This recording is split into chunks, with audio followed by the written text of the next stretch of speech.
Nutrition, and today, unfortunately, my dear friend Nancy is feeling a little under the weather, so we're going to let her stay home and rest up. And I've got Raina here with me. And Raina, as you all may know, we are doing a Light My Fire. It's not a challenge. It's kind of a program. It's a program. Yeah. It's a program, but it's not a gimmicky program because so many of them are gimmicky, or you have to buy a lot of supplements and stuff like that. I found this it's food based.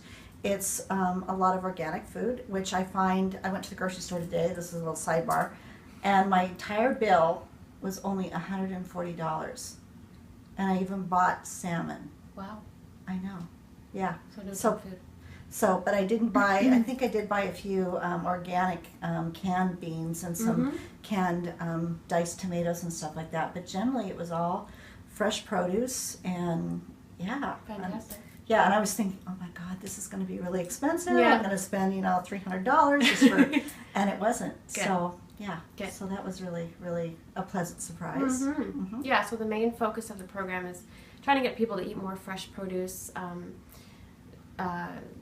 Balanced meals, exercise more, hydrate well. Like it's really just, it's meant to be more of a lifestyle program and not a lose 10 pounds in 10 days. Like that's not what we're going for.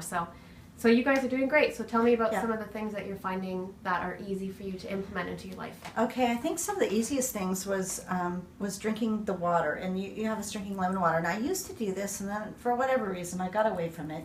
But I find that that's really refreshing first thing in the morning because I drink a lot of water anyway. But having that lemon water, I don't know, it just does something, and I feel like my tummy is a little bit flatter. I don't feel as I don't know. I just have been feeling cleaner. If that makes sense. Yeah. It's cleansing. Yeah, it's very cleansing. It's very gentle, and it's very good for you. And so we drink our water in the morning, and I drink, like I said, a lot of water anyway. But instead of reaching for that cup of coffee, it's been nice to incorporate tea, and then and I'm eating breakfast, and I've never really been a breakfast eater, but I find now I'm hungry for breakfast. Good. Which normally I was going, breakfast? Ugh, yes. Who wants to have breakfast? I'll just have my coffee and I'm out the door. Yes. Yeah, and once you start, even if it's just a couple bites, once you start having it, you're training your body, right? This is what we're going to do, this is what we're going to have. And eventually then it will start asking for it because you do need it, and it helps a lot of people too if they have that 3 p.m. crash. That's the first thing I look at. Did you even have a breakfast? Because that will help carry you through the day. Well, and then that's when you generally make bad choices because I know that would be me. I'd reach for, if chips were around or something like that. I'm not that big of a sweet person, but I would like the... Look at the Tim Hortons drive-thrus at 3 p.m. Oh, They're always full. What's maybe something that you have found to be a little bit more of a struggle? I think the coffee was the biggest thing. Yeah. I kind of were weaning myself off of that a bit, so I was down to maybe a cup and a half a day, and I thought that's pretty good. This should be a fairly piece of cake. Well, it took about probably a week to the headaches and just feeling like I really wanted to have a cup of coffee, but I thought, you know what, I'm just not going to do it. So I did break down and have some Advil because some days at work I just couldn't deal with it. Wow. But I feel better. Like I haven't had a headache all day. Okay. I did not have a headache yesterday. That's a good turnaround time for the withdrawal symptoms. Yeah. So it was. I would say it was a good 5 or 6 days for me. So, but that was probably the hardest thing. The food, I think, has been really, really easy for me. I generally eat healthy anyway, but this has given me kind of some new recipes to try, which are fun because I think I was in a rut, always making the same things over and over. So we all do. Yeah. So this has been great. Good. I've enjoyed that. Good. Yeah.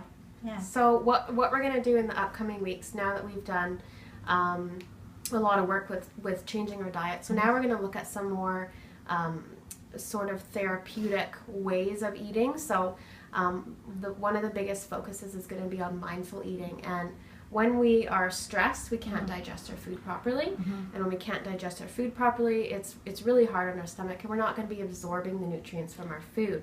So it's really important that if we're eating all this good food, that we're also having the ability to absorb it and use those nutrients. So mindful eating is just a way for us to learn to slow down. So not like Take eating in some front of the breaths. TV, Yeah, in front of your focusing. computer. Yeah, Okay. exactly. Because I'm guilty of that. Oh, totally, Yeah. totally. But anything to get us in that rest and digest state rather than the fight or flight. So we're going to sign off for now. Please subscribe to our YouTube channel, and you can also follow us on Instagram, Facebook, Twitter. So thank you so much, and we'll see you next week.